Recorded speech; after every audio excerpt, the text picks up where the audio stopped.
देवेंद्र फडणवीसांनी देखील या संदर्भामध्ये शासन जो आहे तो मराठी ही कायम ठेवेल आणि सक्ती शब्द काढून घेईल हेही सांगितलं होतं। मात्र आता शाळा सुरू होत आहेत। देवेंद्र फडणवीसांना आणि या ट्रिपल इंजिन सरकारला विद्यार्थ्यांच्या गणवेशाची काळजी नाही, पाठ्यपुस्तकं पोहोचले का पोहोचले नाही त्याची काळजी नाही।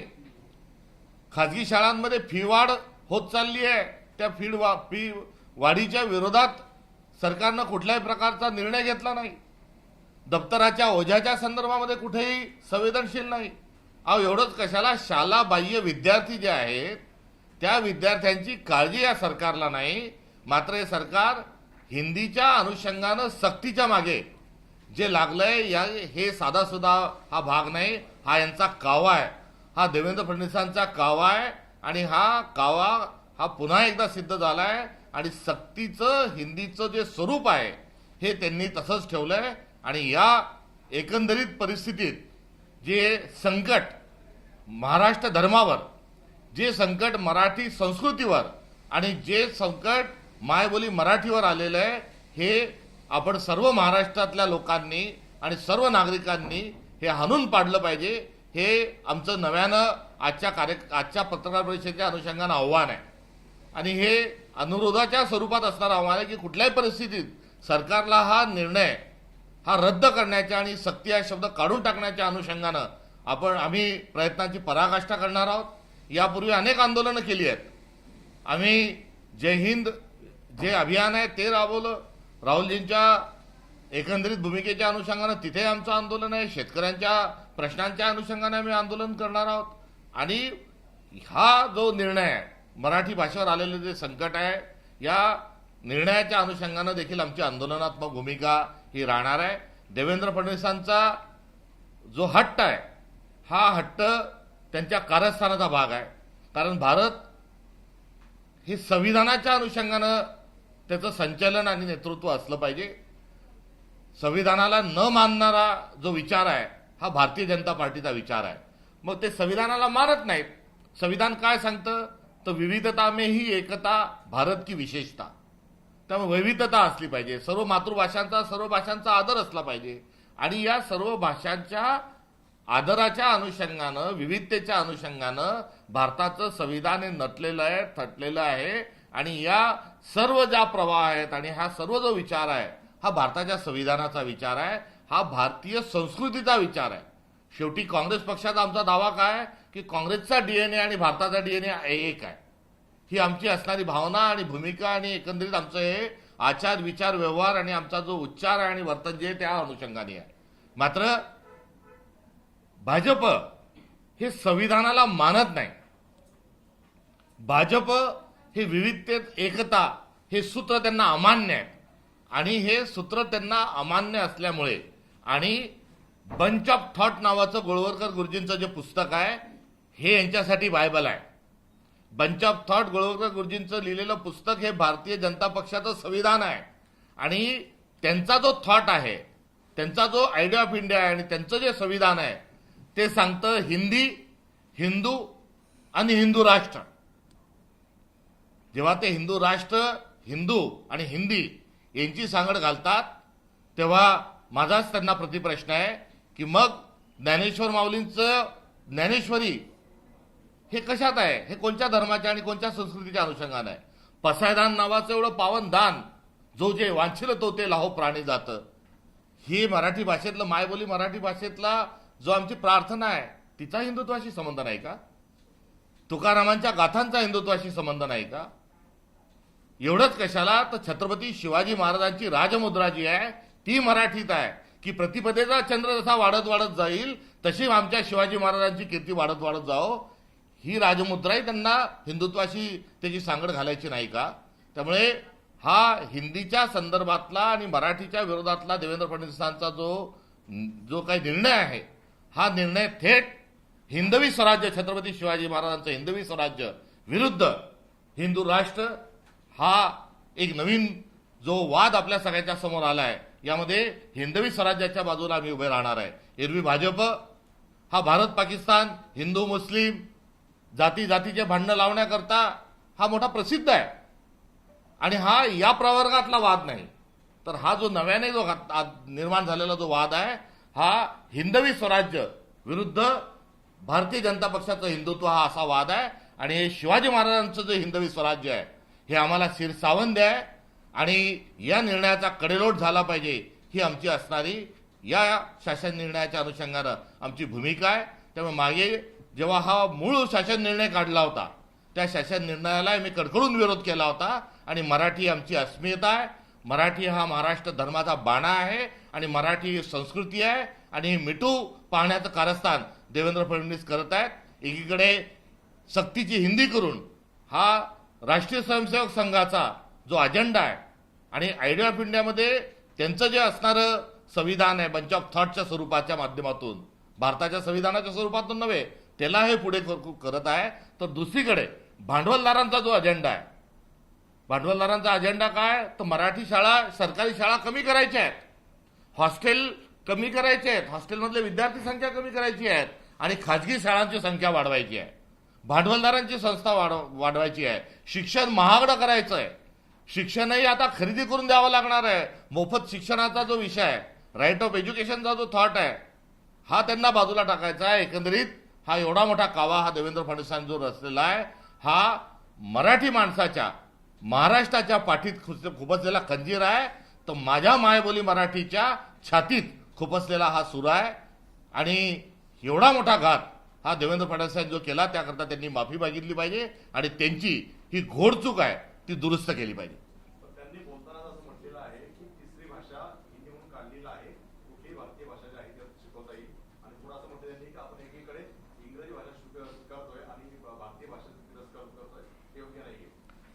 कुठल्याही भाषेला देवेंद्र फडणवीसांना त्यांना स्वतः त्यांच्या परिवारातल्यांना कोणाला जर्मनी, जपानी, इंग्रजी, हिब्रू भाषा शिकवायची असेल तर तो त्यांचा अधिकार आहे.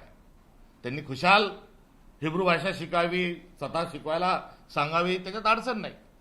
हा सक्ती जो शब्द आहे, हिंदीचा जो सक्ती शब्द आहे हा सरळ सरळ जो आहे हा मराठी भाषेवर केलेला त्यांनी हल्ला आहे. आणि या हल्ल्यातून त्यांना मराठी भाषा आणि मराठी धर्म, महाराष्ट्र धर्म हा संपवायचा आहे. आणि हे पक्षीय अभिनिवेशातून मी बोलत नाहीये. आपण कोणत्याही शिक्षण तज्ञाला विचारा, या आधीचे वेगवेगळे जे अहवाल आहेत ते अहवालही मातृभाषेतून शिक्षणाची आपल्याला सगळ्यांना शिफारस करतात. त्यामुळे या संदर्भामध्ये भाषा तज्ज्ञांचं जे मत आहे तेही मत आपण जर पडताळून बघितलं तर काँग्रेसचं जे मत आहे तेच मत आपल्याला भाषा तज्ज्ञांचंही मत असल्याचं आढळून येईल. मनसेकडून प्रत्येक शाळेला पत्र देण्यात आलं आहे की ही जी सक्ती आहे ती काढून टाका आणि तुम्ही हिंदी भाषा जास्त शिकवू नका. काँग्रेसतर्फे काय करण्यात येणार आहे? तुम्ही आंदोलन करणार आहात किंवा पत्रव्यवहार करणार आहात? या संदर्भामध्ये आमचा तीव्र स्वरूपाचा विरोध आहे आणि यासाठी वाटेल ते करण्याकरता आम्ही तयार आहोत. मग मात्र हे सरकार जे आहे हे विरोधी पक्षाच्या आंदोलनाला किंवा विरोधी पक्षाचं म्हणणं जे आहे ते ऐकून घेण्याचा सुज्ञपणा आणि संस्कृती त्यांच्याजवळ नाही. हे सरकार मूकं, बहिरं आणि आंधळं आहे आणि स्वतःचाच अजेंडा ते रेटत आहे. त्याकरता यासाठी जनआंदोलन व्हावं ही आमची असणारी माध्यमांना आणि जनतेला एक मागणी आहे. शैक्षणिक अभ्यासक्रमाचा दाखला दिला त्याच्यामध्ये हिंदी सक्ती नव्हती, महाराष्ट्रामध्ये हिंदी सक्ती, मग हे ठरवून केलं जातं. त्यांना गुजरातमधून गुजरातींनी तर 3ऱ्या वर्गापर्यंत ही इंग्लिशही ठेवलेली नाही. 3ऱ्या वर्गामध्ये त्यांनी इंग्लिश आणली आहे आणि 4.5 म्हणजे चौथी जे झाल्यानंतर 4.5 याच्यामध्ये हिंदी आणलेलं आहे. आता गुजरातमध्ये 4थीच्या नंतर 4.5 नंतर हिंदी आणि महाराष्ट्रात पहिलीतच हिंदी हा घालण्याचं जे काही कारण आहे ते एकदा फडणवीसांनी मोदींना विचारून घ्यावं. आज ठाकरेंनी असं म्हटलंय की या हिंदी सक्तीमागे कुठेतरी आयएस लॉबी आहे, त्यांना मराठी बोलता येऊ नये आणि हिंदी सुटेल म्हणून आयएस लॉबी हे सगळं करते असं राज ठाकरेंचं म्हणणं आहे. कोणची आयएस लॉबी फिबी नाही. आयएस लॉबी जी आहे ती आता त्याचा एक स्वतःचं भ्रष्टाचाराचं कॅरिडॉर करण्यामध्येच ती मशगूल आहे. ही सगळी जी कारस्थान आहे हे राष्ट्रीय स्वयंसेवक संघाचं आणि भाजपच्या थिंक टँकचं कारस्थान आहे. दादा भुसेंचं म्हणणं आहे की आम्ही मराठी भाषा देखील अनिवार्य केली आहे, तुम्ही हिंदी भाषेतच का पाहता, हे मी निगेटिव्ह बाजू. त्याच दादा भुसेंनी एकदा त्यांची स्मरणशक्तीला उजाळा द्यावा आणि हिंदी सक्ती राहणार नाही अशी घोषणा केली होती. ते दादांत खोटं बोलत आहे. आणि खोटं बोलणं हा अधर्म आहे. आणि त्या अनुषंगानं दादारावजी भुसे आणि देवेंद्र फडणवीस हे अधर्मी आहेत का, हा प्रश्न त्यांच्या या वक्तव्यातून आणि त्यांच्या या कालच्या GR मधून हा निर्माण होत आहे. बडगुजर यांचा प्रवेश झाला. खरं तर भाजपने देवेंद्र फडणवीसांनी मोठे आरोप त्यांच्यावरती केले होते आणि ते मध्यप्रदेशात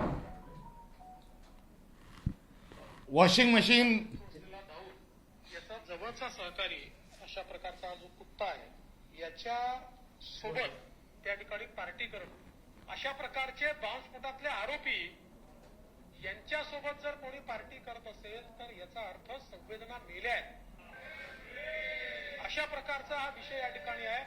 म्हणून मी सभागृहाला आश्वस्त करू इच्छितो, हो SITच्या माध्यमातून आणि टाइम बाउंड पद्धतीनं या ठिकाणी याची चौकशी करण्यात येईल. दाऊद इब्राहिमचा जवळचा साथीदार सलीम कुत्ता अध्यक्ष महोदय पार्टी कोणाबरोबर करतो तर उबाटा सेनेचा जो नाशिकचा महानगर प्रमुख सुधाकर बडगुजर.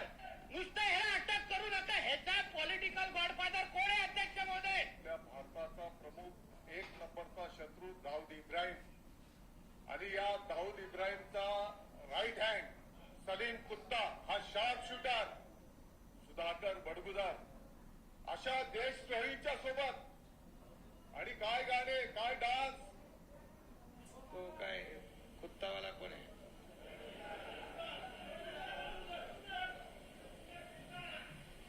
अरे त्या कुत्र्याचा पण अपमान होईल रे. नाशिकमध्ये ठाकरेंच्या शिवसेनेचे जिल्हा प्रमुख सुधाकर बडगुजर यांच्यावर हाताच्या कंगणाला आरसा कशाला. काही वर्षांपूर्वी इक्बाल मिरची भारतीय जनता पार्टीने गोड करून घेतली होती आणि आता कुत्त्याशी सोयरीक ही केल्याचं या प्रकरणातून स्पष्ट होत आहे. अरे तुम्ही काय बोललात आणि काय करताय, एकामागे एक आपण कोणाकोणाला क्लीन चिट देत आले. पहिले स्वपक्षीयांना किंचित त्यातून देवेंद्र फडणवीसांनी प्रशिक्षण घेतलं. मग ते चिक्की प्रकरण असेल, ते अजून कोणते काही प्रकरण असतील, या स्वतःतून पहिले स्वतःच्याच मंत्रिमंडळात स्वतःच्याच पक्षाला क्लीन चिट देता देता देता विरोधकांना पहिले आरोप केले चक्की पिसिंग आणि आता गळ्यात गळा घालीन. विदर्भ झाल्याशिवाय लग्न करणाऱ्यांनी हा विषय वेगळा सामाजिक आशयाचा झाला. मात्र मी अजन्म अविवाहित राहील, मात्र राष्ट्रवादीसोबत अजित पवारांसोबत जाणार नाही. त्यांनाही क्लीन चिट. नरेंद्र मोदी त्यांचे सर्वोच्च नेते आरोप करतात 70,000 कोटीचा आणि लगेच मंत्रिमंडळात. नारायण राणे यांच्यावर टीका, त्यांना लगेच मंत्रिमंडळात. त्यांच्या चिरंजीवांना मंत्रिमंडळात. पुढे चालून हा सिलसिला फार मोठा होत गेला आणि परवा छगन भुजबळांवरही आरोप, त्यांनाही क्लीन चिट, त्यांनाही मंत्रिमंडळात. एवढ्यावर हे थांबलं नाही तर आता असा प्रश्न आम्हाला विचारायचा आहे की दाऊद इब्राहिमच्या मध्यस्थीनं आता या सलीम कुत्ताला च्या हस्तकाला आता बडगुजरांच्या माध्यमातून हे देवेंद्र फडणवीसांनी पक्षात घेतलंय. बडगुजरांना पक्षात घेण्याची थेट सूचना ही दाऊद इब्राहिमनी केली होती का, असा एक प्रश्न हा महाराष्ट्राच्या समोर हा निर्माण झालेला आहे. त्यामुळे दाऊद इब्राहिमची बेनामी जी संपत्ती आहे तिथे आता भारतीय जनता पार्टीला स्वतःचे कार्यालय उघडायचे आणि स्वतःच्या मंत्र्यांना ती जमीन द्यायची आहे. म्हणून आता बडगुजरांच्या माध्यमातून एक कार्पेट हा थेट दाऊद इब्राहिम पर्यंत हा टाकला गेलेला आहे. हा त्याचा एकूण असणारा आशय आणि अर्थ आहे. त्यामुळे एका अंडरवर्ल्डशी संबंधित माणसाला आणि हे आरोप कोणी केले आहेत, हे आपणच केले आहेत. SIT नेमण्यासाठी कोण सांगितलंय, आपणच केलंय. फडणवीसच सांगतात की हे खूप गंभीर आहे, असंस्कृत आहे. उपमुख्यमंत्री सांगतात की हा कुत्र्याचाही अपमान आहे. आणि आता त्याचं जर लालूचंगन जर कुठे होत असेल आणि त्यांच्यासाठी आता विशेष करून भारतीय जनता पार्टीच्या अध्यक्षांना विशेष विमानाने आता येऊन स्वागत करावं लागत असेल, गळ्यामध्ये त्यांच्या रुमाल घालावं लागत असेल, तर डाल में कुछ काला है नहीं तो पुरी डाल की डाल काली आहे, हे कालच्या बडगुजर प्रकरणाच्या माध्यमातून सिद्ध झालंय. काही महिन्यांपूर्वी असाच एक पक्षप्रवेश झाला होता अशोक चव्हाण यांचा. त्यावेळेला त्यांच्यावरती दिगर असे आरोप करण्यात आले होते आणि आता देशद्रोही असे आरोप करण्यात आले होते. मात्र दोघांनी पक्षप्रवेश दिलाय. भाजपनी देशद्रोह्यांना, अंडरवर्ल्डशी संबंधित लोकांना, सगळ्यांना आता प्रवेश पक्षात देत देत देत चालले आहेत. आता प्रतीक्षा दाऊद इब्राहिमचा पक्ष प्रवेश हा भाजपमध्ये कधी होतोय आता एवढी त्याचीच प्रतीक्षा फक्त आता उरली आहे. सर, जयश्री पाटील यांचा देखील पक्षप्रवेश भाजपमध्ये होण्याची चर्चा जवळपास निश्चितच झाली आहे. पाटील घराणे भाजपमध्ये जाणे कितपत धोकादायक आहे काँग्रेससाठी? त्यांना यापूर्वी विधानसभेच्या निवडणुकीच्या पूर्वी काँग्रेस पक्षातून निष्कासित केलेलं आहे. सर, काँग्रेस पक्षाच्या तुमच्या जिल्ह्याने बैठका आहेत त्या सुरू आहेत आगामी निवडणुकीसाठी. बैठकांमध्ये नेमकं काय जाणून येते? काँग्रेससाठी कितपत सकारात्मक भूमिका आहे पाहिली? काँग्रेस ग्रासरूटवर अत्यंत सक्षम आहे आणि प्रत्येक गावात, प्रत्येक बूथवर काँग्रेसचा कार्यकर्ता आहे, हे या बैठकीतून सिद्ध होत आहे. पण सर, दुसरीकडे मुंबई काँग्रेसची तक्रार समोर येते, कारण का मुंबई काँग्रेसमध्ये एकही बैठक नाही किंवा चर्चा नाही. त्यामुळे कुठे ना कुठेतरी जे माजी नगरसेवक आहेत आणि नेते आहेत जे मुंबई काँग्रेस आहेत ते मुंबईमध्येही बैठकांचा सिलसिला सुरू आहे.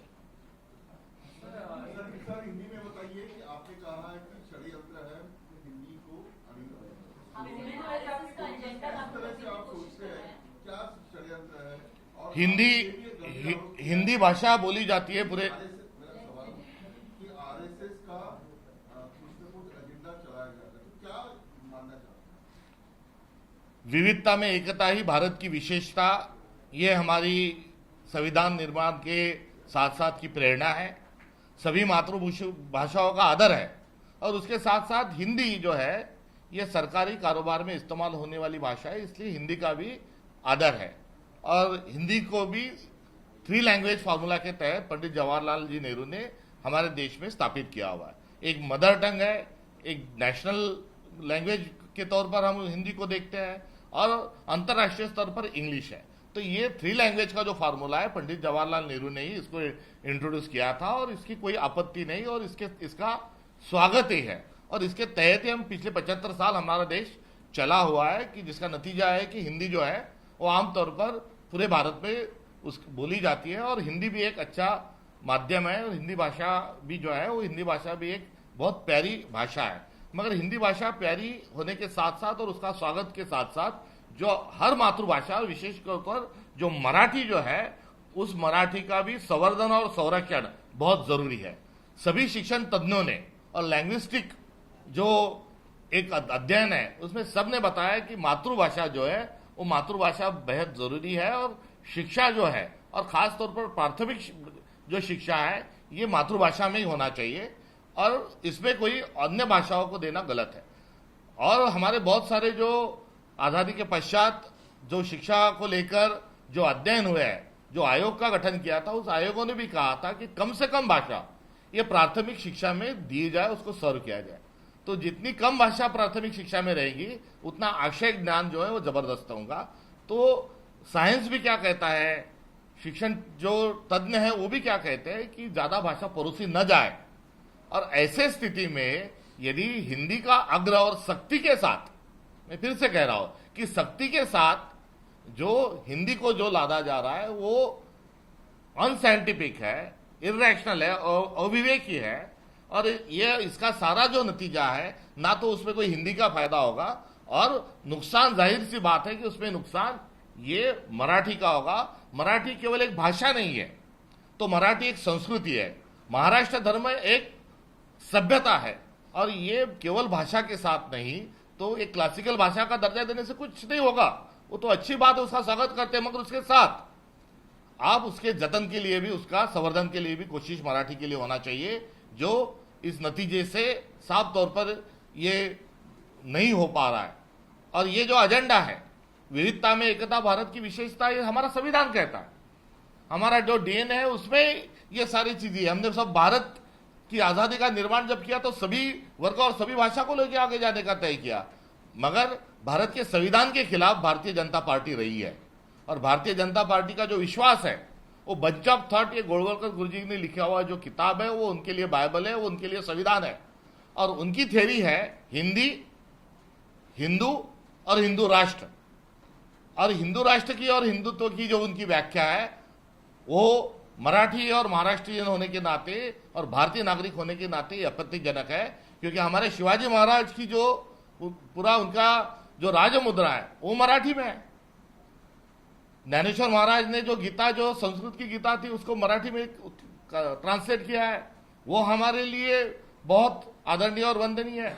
पसायदान उसमें जो लिखा है, वो पसायदान हमारे लिए बहुत अहमियत रखता है। वो सर्वोच्च प्रार्थना हमारे भाव विश्व में उसका स्थान है। तुकाराम महाराज का जो सारा अभंग है वो हमारे लिए बहुत महत्वपूर्ण है। नामदेव महाराज का साहित्य हमारे लिए महत्वपूर्ण है और ये हमारे तहजीब के साथ है। यदि हिंदुत्व और हिंदू राष्ट्र को लेकर हमारे शिवाजी महाराज की राजमुद्रा भी इनको मंजूर नहीं, तो ये सीधा सीधा जो लड़ाई है, ये कैसी लड़ाई, ये देखने की आवश्यकता है। भाजपा माहिर है, हिंदू मुस्लिम करने में माहिर है। भाजपा जो है एक जात को दूसरी जात लड़वाने में माहिर है। भाजपा जो है भारत पाकिस्तान करने में, हर मामले में करने में माहिर है। ये जो खिलाफ वाला जो मामला चल रहा है, ये सीधा सीधा अभी छत्रपति शिवाजी महाराज का हिंदवी स्वराज और भारतीय जनता पार्टी का हिंदुत्व, ये सीधी सीधी जो लड़ाई है, इससे उजागर हो रही है। उनकी जो हिंदी है और उनका जो हिंदुत्व है, वो छत्रपति शिवाजी महाराज के हिंदवी स्वराज के साथ इत्तेफाक नहीं रखता। हमें ये छत्रपति शिवाजी महाराज का जो हिंदवी स्वराज्य है वो शीर सावंद है। और ये भारतीय जनता पार्टी ने ये जो शक्ति के साथ का जो जीआर लाया है, ये महाराष्ट्र के लोगों के पीठ पे खुसा हुआ खंजीर है और हमारी माय बोली मराठी के छाती में उन्होंने ये सुरा भोसकने का काम, सुरा डालने का काम देवेंद्र फडणवीस जी ने किया है। क्या नुकसान होगा, मुझे ये बताइए कि क्या नुकसान होगा अगर हिंदी पढ़ाते हैं स्कूल में? इससे जो नुकसान वाली बात है, वो नुकसान वाली तमाम इस पर रिपोर्ट है। तमाम साइकोलॉजी के, लैंग्वेस्टिक के और शिक्षा भाषा के जो तज्ञ हैं, ये सब लोगों ने इसके बारे में आपत्ति ली है। उनकी आपत्ति में ही इसमें जो नुकसान है, उस नुकसान का चिट्ठा भी उन्होंने अपने अपने रिपोर्ट में इसके पहले भी खोल के रखा है और आप उनके साथ चर्चा करोगे तो इसका डिटेल आपको मिल जाएगा। फडणवीस कहते हैं आप इंग्लिश को प्रायोरिटी देते हैं, पुरस्कृत करते हैं, लेकिन आपको हिंदी से दिक्कत है, इस पर क्या कहेंगे? हिंदी से किसी को दिक्कत नहीं। 3 लैंग्वेज फार्मूला नेहरू जी ने इस्टेब्लिश किया है, ये हम पहले भी बता चुके हैं।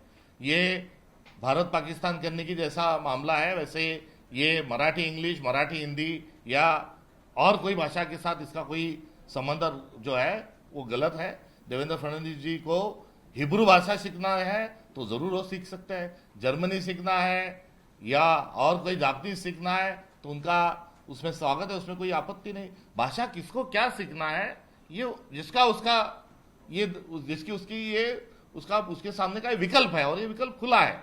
जो हमारी जो आपत्ति है ये सख्ती के साथ है और इस सख्ती के साथ साथ जो सरकारी जो स्कूल है, मराठी जो स्कूल है, वो बंद करने के का भी इसके साथ ये कहीं ना कहीं इसमें षड्यंत्र है। अनिवार्य शक्ति जो है वो नहीं है, ऐसे कहा है शिक्षा मंत्री दादा भुसे जी ने और देवेंद्र फडणवीस। उन्होंने जो शब्द का छल किया है, कपट के साथ जो छल किया, वो छल पर है। जो पहला जीआर जो है एज इट इज है, शक्ति को एज इट इज है, शक्ति शब्द को उन्होंने रिप्लेस किया है, मगर उसका जो आशय है वो शक्ति ही है।